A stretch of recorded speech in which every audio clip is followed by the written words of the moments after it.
birthday!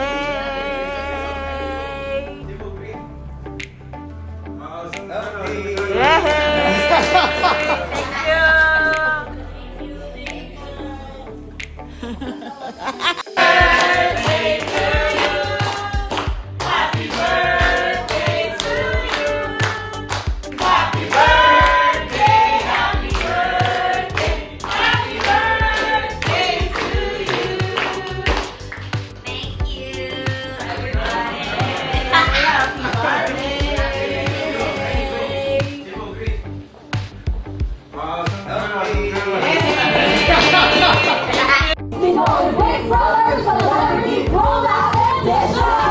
It's PB for me.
That's so funny!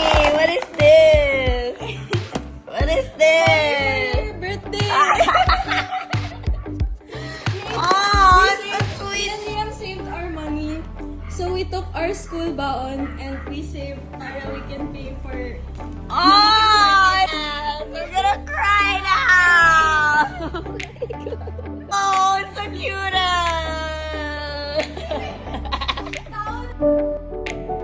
Whenever someone has birthdays kasi, it's always her treating us out to like lunch or dinner.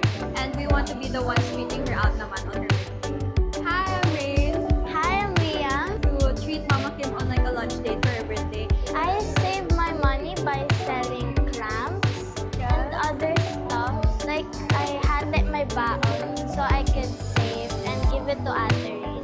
So whenever she came to the house, she would bring her ipon and then we would save it all in this like one box. The way I saved was like I used my school money, so I didn't eat snacks or I didn't eat lunch. I just brought baon with me from home instead of like buying from the canteen. This box right here, this is what we saved like since January pa to prepare for Mama Kim's birthday. So like here,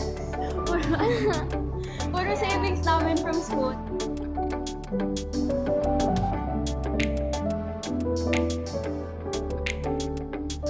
Nagtanong talaga siya sa akin, when is your free day? We're supposed to surprise you. Pero you're always busy. Ito na yung pinaka-sweetest na nangyari sa buong buhay ko talaga.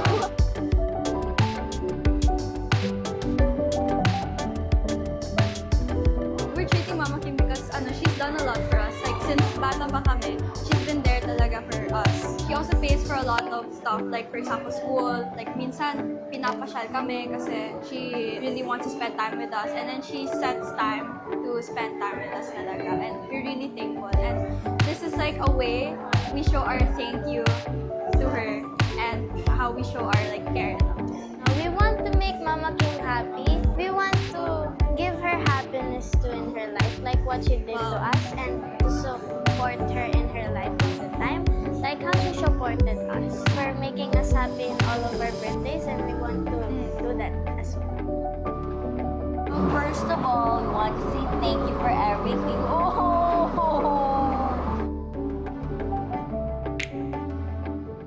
Ayoko na!